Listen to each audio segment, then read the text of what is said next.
नमस्कार आप सभी को। उम्मीद करता हूं आप सब बहुत अच्छे से होंगे और आप सबकी तैयारी भी विधिवत बेहतर दिशा में सही दिशा में चल रही होगी। 68वीं प्रीलिम्स को लेकर लगातार हम कार्य कर रहे हैं और उसी के क्रम में आज एक बार फिर से करंट अफेयर्स के सेशन को लेकर मैं उपस्थित हूं। आज इस सेशन में करंट अफेयर्स के कुल मिलाकर 7 से 8 प्रश्न हैं, लेकिन ये 7 से 8 प्रश्न जो आपके हैं इनके माध्यम से आपके बहुत सारे फैक्ट तैयार होंगे। ये आप जानते भी होंगे कि किस प्रकार से जो भी करंट अफेयर्स की यहाँ पे क्लास होती है उस करंट अफेयर्स में कितने फैक्ट मिल जाते हैं, आपको कितनी चीजें सीखने को मिल जाती हैं और शायद ही ऐसा कोई प्लेटफॉर्म हो जहां पर इस तरह के कंटेंट आपको निःशुल्क मिलते हों। ठीक है, तो चलिए एक बार फिर से शुरुआत करते हैं। Azad BPSC academy unit of Azad group की तरफ से करंट अफेयर्स की प्रस्तुति आपके लिए है। सबसे पहला प्रश्न आपका, लेकिन चाहता हूं कि जो लोग अभी विलंब से हैं, क्योंकि कुछ हमारे आप कह सकते हो विशेष लोग हैं जो अक्सर विलंब से ही आते हैं और इंतजार हमें करना पड़ता है उनका, तो उनके लिए भी 1 मिनट का समय दे देते हैं कि वो भी उपस्थित हो जाएं, उनका भी कुछ ना छूटे। ठीक है, तब तक के लिए आप सब जो आप नोट्स शेयर किए थे उसके बारे में आपको तो कल जानकारी मैं दूंगा, क्योंकि अभी मैं देख नहीं पाया था कि कितने लोगों के नोट्स आए थे, कितने नोट्स नहीं आए थे। नोट्स जिस प्रकार से जिन्होंने भी बनाया है अच्छी बात है, नहीं बनाया है जिन्होंने और अच्छी बात है, आप भीड़ का हिस्सा बन रहे हो, पुरानी लीक पर चलने का प्रयास कर रहे हो, आप चलते रहो। निश्चित रूप से सफलता दिन प्रतिदिन आपसे दूर होती जाएगी। ये तो निश्चित तौर पर ये आपको देखने को मिलेगा कि आप धीरे धीरे अपने लक्ष्य से विमुख हो रहे हो, तो लक्ष्य धीरे धीरे आपसे दूर होता जाएगा। बाकी जो लोग लगातार कक्षाओं से इन्वॉल्व हैं, जरूरी नहीं आप हमारे साथ जुड़े हो, कहीं भी जुड़े हो, किसी भी प्लेटफॉर्म पे जुड़े हो, यदि आप प्रतिदिन वहां पे कक्षाओं में इन्वॉल्व हो तो निश्चित तौर पर आपको देखने को मिलेगा कि आपका जो लक्ष्य है वह आपके करीब आ रहा है धीरे धीरे, और आप सब चाहते हो कि आपका लक्ष्य आपके करीब आए। तो चलिए चर्चा की अब शुरुआत करते हैं और आज का पहला प्रश्न है, हाल ही में पूर्वोत्तर का पहला राज्य कौन सा बना है जिसने मानसिक स्वास्थ्य और सामाजिक देखरेख नीति लागू की है? मानसिक स्वास्थ्य और सामाजिक देखरेख नीति लागू करने वाला पूर्वोत्तर भारत का पहला राज्य कौन सा है? अब सबसे पहले बहुत सारे लोग अभी ऐसे होंगे जिनको यही नहीं कंफर्म होगा कि पूर्वोत्तर भारत में राज्य कौन कौन से आते हैं। तो सबसे पहले तो जरूरी है कि पूर्वोत्तर भारत में राज्य कौन कौन से आते हैं ये आप स्वयं से पढ़ लो, क्योंकि ये भूगोल की क्लास है नहीं कि हम बेसिक से शुरुआत करें, पहले पूर्वोत्तर भारत का जिक्र करें उसके बाद आए। तो आपकी जिम्मेदारी बनती है, जिनको नहीं पता है पूर्वोत्तर भारत में कौन कौन से राज्य आते हैं, एक बार जाकर गूगल सर्च कर लेना है, आपको राज्यों के नाम मिल जाएंगे। अरुणाचल प्रदेश, नागालैंड, मणिपुर, मिजोरम, त्रिपुरा, मेघालय, तो इस प्रकार से राज्यों के नाम मिल जाएंगे और उसको आपको रट जाना है। ठीक है, अब यहाँ पे बात आ रही है कि भैया मानसिक स्वास्थ्य और सामाजिक देखरेख नीति लागू करने वाला पहला राज्य कौन सा है पूर्वोत्तर का? बताएं कौन सा पहला राज्य है पूर्वोत्तर का? आपको बता दें ये जो राज्य है इसने हाल ही में, याद रखिएगा, इसने हाल ही में सेकेंड, ठीक है, द्वितीय या आप कह सकते हो सेकेंड नॉर्थ ईस्ट ओलंपिक की मेजबानी की थी। क्या किया था इसने? सेकेंड नॉर्थ ईस्ट ओलंपिक की मेजबानी की थी। अब सेकेंड नॉर्थ ईस्ट ओलंपिक हुआ कहां पे था? यदि आपको पता होगा तभी आप बता पाओगे, मैं आपको बता देता हूं, ये हुआ था मेघालय में। कहां पे हुआ था? मेघालय में। तो इसका सही उत्तर क्या हो जाएगा? इसका सही उत्तर हो जाएगा मेघालय। यहां तो बात हो गई कि सेकेंड नॉर्थ ईस्ट ओलंपिक का आयोजन कहां पे हुआ था? मेघालय में हुआ था। और यहां पे जीता किसने था? तो इसमें टॉप पर रहा था मणिपुर। पदक तालिका में टॉप पर जो राज्य था वो आपका था मणिपुर। ये तो बात हो गई दूसरे की। भैया दूसरा हुआ है तो तीसरा भी होगा। तीसरा कहां पे होगा? तो तीसरा याद रखिएगा, तीसरा नॉर्थ ईस्ट ओलंपिक जो है ये नागालैंड में होगा। ठीक है, नागालैंड वही राज्य है जहां पर हार्नबिल फेस्टिवल चल रहा है और इस हार्नबिल फेस्टिवल की शुरुआत के लिए भारत के राष्ट्रपति गए थे विशेष सदस्य के रूप में। उद्घाटन करने के लिए भारत के उपराष्ट्रपति गए हुए थे, माफ करिएगा, उपराष्ट्रपति गए हुए थे। तो इसको आपको याद रखना है, कल की क्लास में मैंने इसके बारे में आपको डिटेल से बताया था। अब ये तो बात हो गई मानसिक स्वास्थ्य और सामाजिक देखरेख नीति लागू करने वाला राज्य। आपको बता दें एक तिथि आती है, वो तिथि है 10 अक्टूबर। क्या आपको पता है किसी को भी कि 10 अक्टूबर को कौन सा दिवस मनाया जाता है? 10 अक्टूबर को हम किस रूप में मनाते हैं? यदि किसी को पता है तो प्लीज कमेंट बॉक्स में बताएं। नहीं पता है तो आप नोट कर लीजिए, विश्व मानसिक स्वास्थ्य दिवस किस रूप में मनाते हैं 10 अक्टूबर को हम? विश्व मानसिक स्वास्थ्य दिवस। विश्व मानसिक स्वास्थ्य दिवस के रूप में हम 10 अक्टूबर को मनाते हैं। इसको आपको नोट कर लेना है, नोट कर लीजिएगा।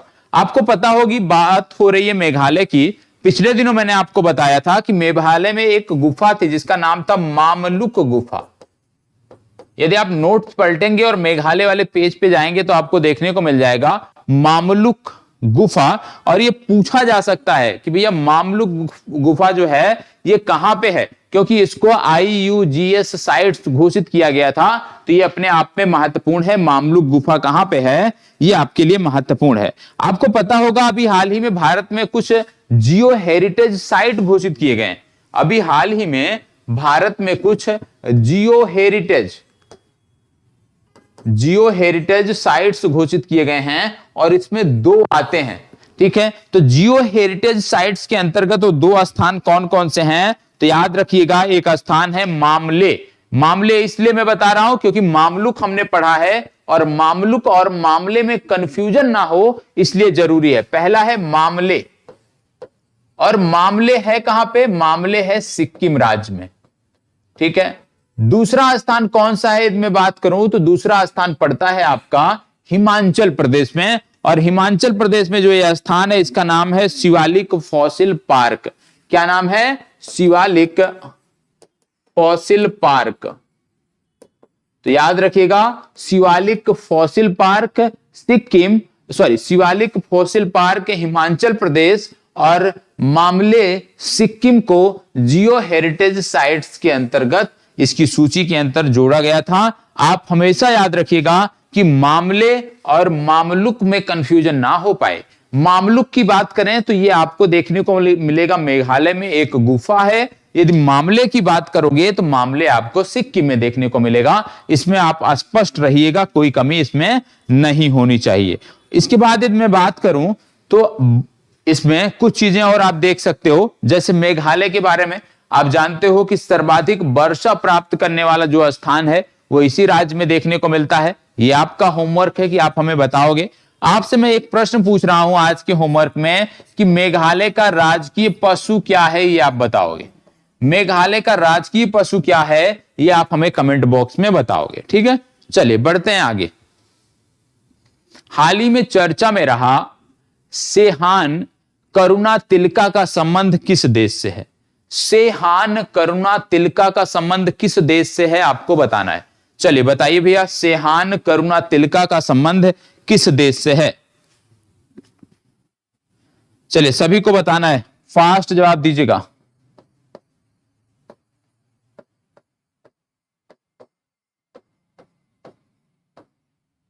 चलिए बताइए, फास्ट जवाब दीजिएगा इसका।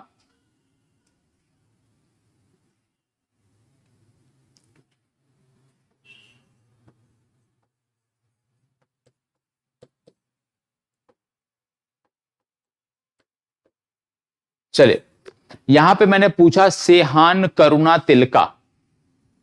सेहान करुणा तिलका की यदि हम बात करें तो सेहान करुणा तिलका का संबंध है नेपाल से।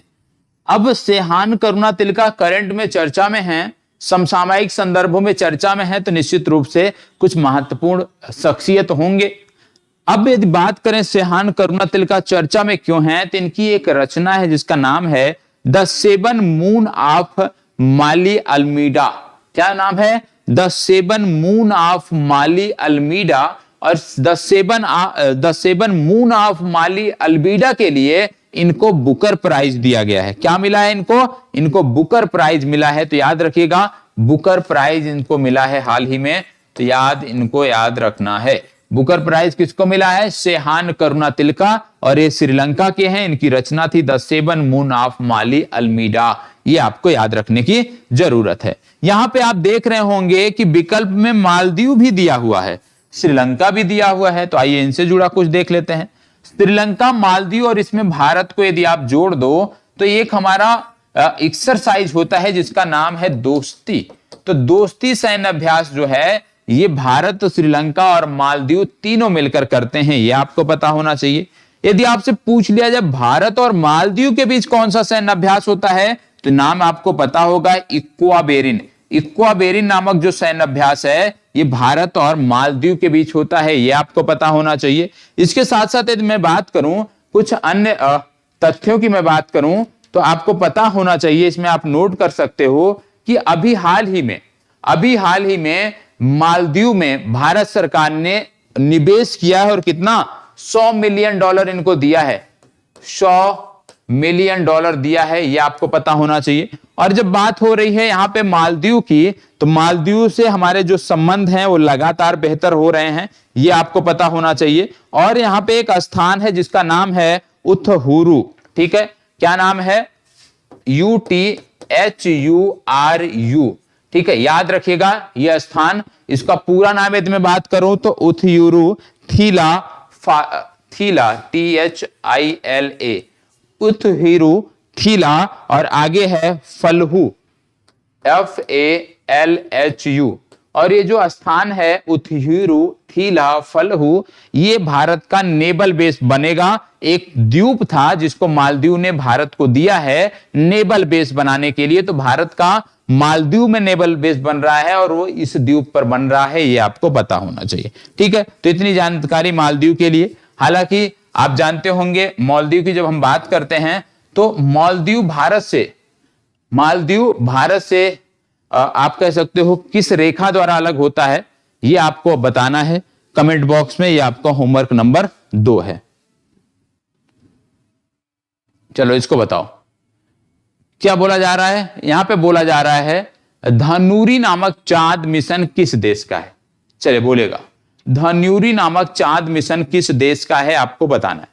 फास्ट जवाब, धन्यूरी नामक चांद मिशन किस देश का है, फास्ट जवाब दीजिएगा।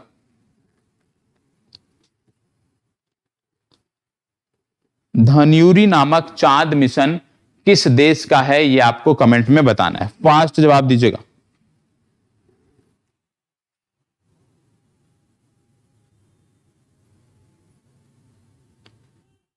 चले सभी को जवाब देना है।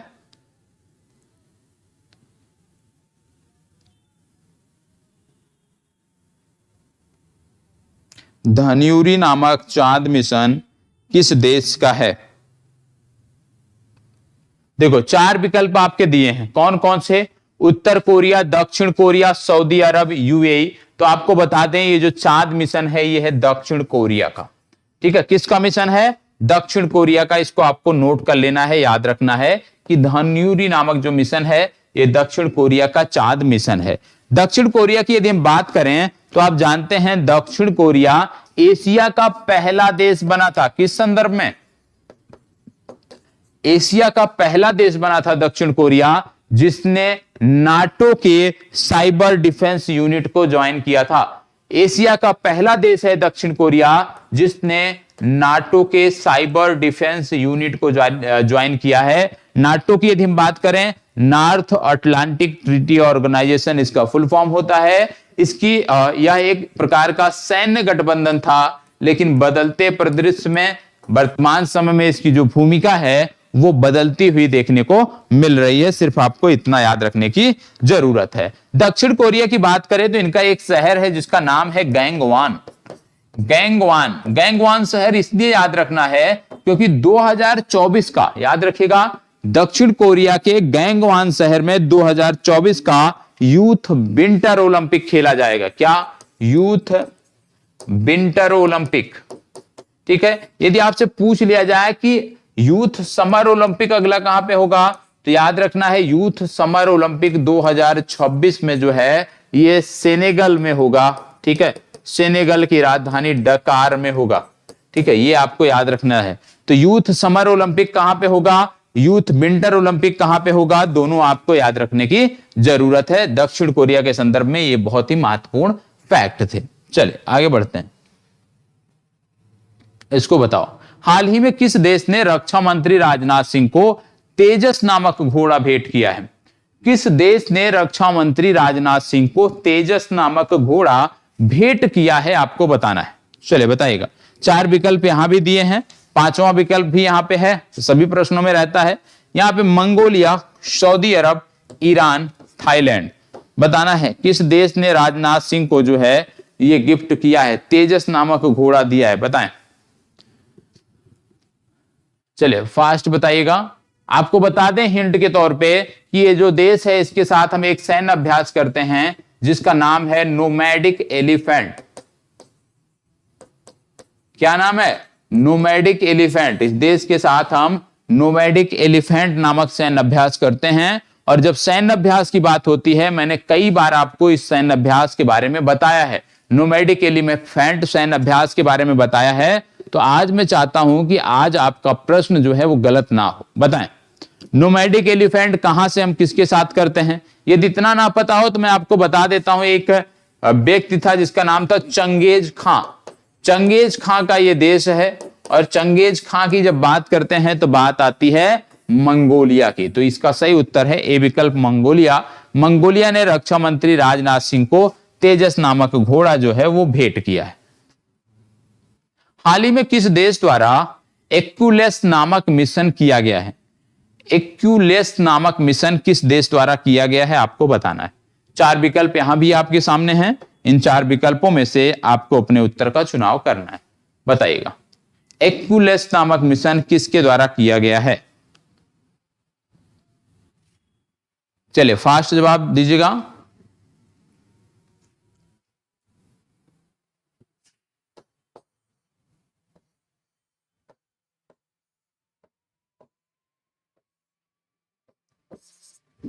फास्ट जवाब दीजिएगा इसका।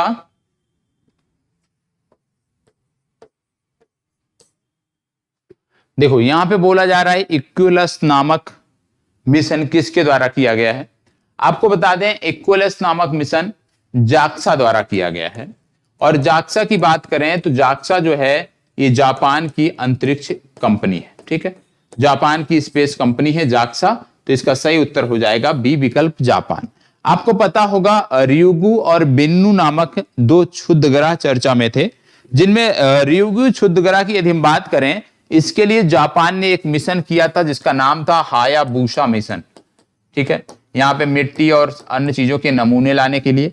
इसी प्रकार से बेन्नु नामक जो क्षुद्रग्रह था, इस पे यदि हम बात करें तो इस पे नासा ने एक मिशन किया था और उसका नाम था ओरिरिस रेक्स। तो ये भी आपको जानना जरूरी है। यहां पे जापान की बात कर रहे हैं तो जापान और इसरो, ठीक है, Indian Space Research Organisation, Bharat की जो अंतरिक्ष कंपनी है, ये दोनों मिलकर एक मिशन करेंगे जिसका नाम है लूपेक्स। तो याद रखिएगा जाक्सा और इसरो मिलकर एक मिशन करेंगे जिसका नाम है लूपेक्स। यह भी आपको याद रखने की जरूरत है। तो लूपेक्स नामक मिशन कौन करेगा? जाक्सा और इसरो मिलकर करेंगे। यह भी आपको याद रखने की जरूरत है। आज फिर से जापान आया है तो जापान आपको मैं होमवर्क में दे रहा हूं।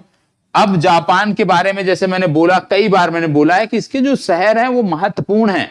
ठीक है, चाहे वो मिनीमाता शहर हो, चाहे वो क्योटो शहर हो, चाहे वो सेंदई शहर हो, ठीक है, चाहे वो नागोया शहर हो, ये सभी महत्वपूर्ण हैं क्योंकि यहां पे बहुत सारी जो भी शहर हैं बहुत ही महत्वपूर्ण संधियां हुई हैं वैश्विक स्तर पर। और ये जो महत्वपूर्ण संधियां हुई हैं ये कहीं ना कहीं आपके संदर्भ में बहुत महत्वपूर्ण हैं। तो आपकी जिम्मेदारी बनती है कि इन संधियों के बारे में आपको जानकारी हो। तो आपकी जिम्मेदारी है कि आज जापान के इन शहरों के बारे में, जैसे मैंने 4 शहरों का नाम लिया, 2 से 3 अतिरिक्त शहर हैं जो महत्वपूर्ण हैं, तो उन सभी शहरों के बारे में आप क्रमवार जितनी भी जानकारी आपको पता होगी वो हमें कमेंट बॉक्स में आप शेयर करोगे। ठीक है, चलिए आगे बढ़ते हैं। हाल ही में किस राज्य द्वारा मुख्यमंत्री डिजिटल सेवा योजना को क्रियान्वित किया गया? मुख्यमंत्री डिजिटल सेवा योजना को किसके द्वारा क्रियान्वित किया गया है, आपको बताना है। कौन सा राज्य है जिसने मुख्यमंत्री डिजिटल सेवा योजना को क्रियान्वित किया है? 4 विकल्प, राजस्थान, छत्तीसगढ़, उत्तर प्रदेश, मध्य प्रदेश। बताएं।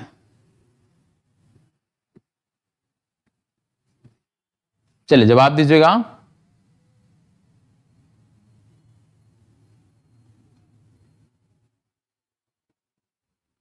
देखो इसका सही उत्तर है राजस्थान। ठीक है, चलिए आगे बढ़ते हैं। हाल ही में अग्नि वॉरियर नामक सैन्य अभ्यास किन दो देशों के बीच आयोजित किया गया? अग्नि वॉरियर नामक सैन्य अभ्यास किन दो देशों के बीच आयोजित किया गया? बताएं। आपको बता दें, ये जो सैन्य अभ्यास था ऐसी छावनी में आयोजित किया गया जो छावनी भारत की सबसे स्वच्छ छावनी है। तो सबसे पहली बात आपको पता होना चाहिए कि भारत की सबसे स्वच्छ छावनी है कौन सी, जहां पे ये सैन्य अभ्यास हुआ था। ये भी आपके लिए जानना जरूरी है, आपसे पूछा जा सकता है। तो याद रखिएगा, ये जो सैन्य अभ्यास हुआ ये फील्ड फायर रेंज में हुआ था। कहां पे हुआ था? Field fire range. और फील्ड फायर रेंज कहां पे है? देवलाली में है। और देवलाली कहां पे है? महाराष्ट्र में है। ठीक है, तो यहां पे हुआ था फील्ड फायर रेंज में। किन दो देशों के बीच हुआ था यदि मैं बात करूं तो याद रखिएगा भारत और सिंगापुर के बीच हुआ था। तो भारत और सिंगापुर के बीच ये सैन्य अभ्यास था। सिंगापुर के साथ हम सिम्बेक्स नामक सैन्य अभ्यास भी हम करते हैं। सिम्बेक्स नामक सैन्य अभ्यास भी हम सिंगापुर के साथ करते हैं। इसके साथ साथ आपको पता होना चाहिए एक और सैन्य अभ्यास है जिसका नाम है बोल्ड कुरुक्षेत्र नामक सैन्य अभ्यास भी हम सिंगापुर के साथ करते हैं। तो ये तीनों सैन्य अभ्यास आपको समसामयिक संदर्भों में याद रखने हैं। अग्नि वॉरियर हो गया, इसके बाद बोल्ड कुरुक्षेत्र हो गया और सिम्बेक्स हो गया। ये आपको याद रखने की जरूरत है। कुछ अन्य सैन्य अभ्यासों को मैं यहाँ पे आपको बता देता हूं। जैसे एक सैन्य अभ्यास था पर्वत प्रहार, एक है सुदर्शन प्रहार और दूसरा है पर्वत प्रहार। ये दोनों भी आपसे पूछे जा सकते हैं, सुदर्शन प्रहार और पर्वत प्रहार। आपको बता दें ये दोनों के दोनों जो सैन्य अभ्यास हैं ये आंतरिक सैन्य अभ्यास है। इसमें भारत की सेनाएं ही भाग लेती हैं, अपने युद्ध कौशल को जांच करती हैं, उनको बढ़ाने का प्रयास करती हैं। और इसमें पूछा क्या जा सकता है कि ये कहां पर हुआ? तो सुदर्शन प्रहार यदि आपसे पूछा जाए तो सुदर्शन प्रहार हुआ था राजस्थान में। यदि आपसे पूछा जाए पर्वत प्रहार सैन्य अभ्यास कहां पे हुआ था, आंतरिक सैन्य अभ्यास, तो पर्वत प्रहार लद्दाख में हुआ था। ये आपको याद रखना है। ठीक है, चलिए आगे। वर्टिकल रिजर्वेशन की चर्चा संविधान के किस अनुच्छेद में की गई है? बताइएगा। यह आपका होमवर्क है, सबको करना है और आज के समय में सबसे ज्वलंत मुद्दा है ये। ठीक है, तो ये दोनों आपको बताना है कि वर्टिकल रिजर्वेशन की चर्चा संविधान के किस अनुच्छेद में की गई है। देखो, जो आरक्षण होता है ना वो दो प्रकार का होता है, एक वर्टिकल होता है, एक हॉरिजॉन्टल होता है।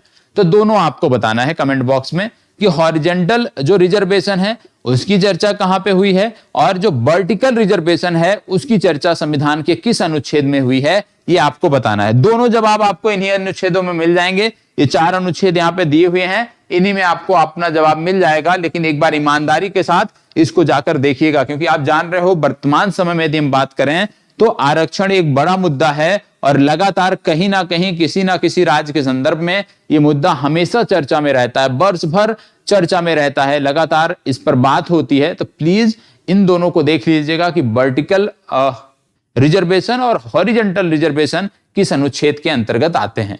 तो आज जो प्रश्नों की ये सीरीज थी वो यहीं पे समाप्त होती है। कल फिर मिलेंगे नए प्रश्नों के साथ, नई ऊर्जा के साथ, नए जोश के साथ। और एक बार फिर से जो आपका लक्ष्य है बीपीएससी प्रीलिम्स क्वालिफाई कराना और अच्छी रैंक लाना, उस दिशा में हम आगे बढ़ने का प्रयास करेंगे कि पहले प्रीलिम्स हमारा क्वालिफाई हो, वहां पे कोई कमी ना रह जाए। लेकिन प्लीज आप सबकी सहभागिता भी अनिवार्य है। जो आप नहीं कर रहे हो और किस कारण से आप अभी चीजों को हल्के में ले रहे हो ये आप ही बता सकते हो। तो प्लीज चीजों को बेहतर तरीके से लीजिए, क्योंकि एक बार ये समय फिर निकल गया ना, फिर 59वीं कब आएगी कुछ पता नहीं है, ये याद रखिएगा। तो 68वीं ये मान के चलिए कि आपके पास अंतिम मौका है, हर कीमत पर 68वीं में क्वालिफाई करना है, ये आपको मान के चलना है। ठीक है, क्योंकि यदि मौका गया तो दोबारा नहीं मिलने वाला है, ये नोट कर लीजिएगा आप। तो इसलिए मौके को जाने मत दीजिए, मौके को जो मिला है उसको पूरा भुनाने का प्रयास करिए। और इसके लिए जरूरी है कि अन्य सभी कार्य को छोड़ दीजिए। जहां भी आप समय व्यतीत कर रहे हो, जहां पे आपका समय जा रहा है पढ़ाई के अतिरिक्त, उन सभी को छोड़ दीजिए कुछ दिनों तक, जब तक आपकी परीक्षा नहीं हो जाती। सिर्फ एक सूत्रीय कार्यक्रम करिए और वो हो 68 बीपीएससी पर केंद्रित होकर कार्य करें। 68 बीपीएससी को ध्यान में रखकर कार्य करें, तब जाके चीजें आपकी बेहतर होंगी। बाकी हमारे स्तर से कोई भी मदद हो सकती है तो निश्चित तौर पर आप निसंकोच बता सकते हो। हर संभव संस्थान के माध्यम से मैं व्यक्तिगत स्तर पर आपकी मदद के लिए तैयार हूं। लेकिन जरूरी क्या है कि यदि हम एक कदम हम बढ़ाते हैं तो एक कदम आप भी बढ़ाओ, तभी चीजें हमारी बेहतर होंगी। ठीक है, तो आज के लिए इतना ही। कल फिर मिलते हैं इसी क्लास में इसी समय पर। इस समय आपको उपस्थित रहना है, नोट्स प्रॉपर बनाना है। इस सप्ताह पुनः रविवार को आपके नोट्स चेक किए जाएंगे। ठीक है, चलिए धन्यवाद, बहुत बहुत आभार।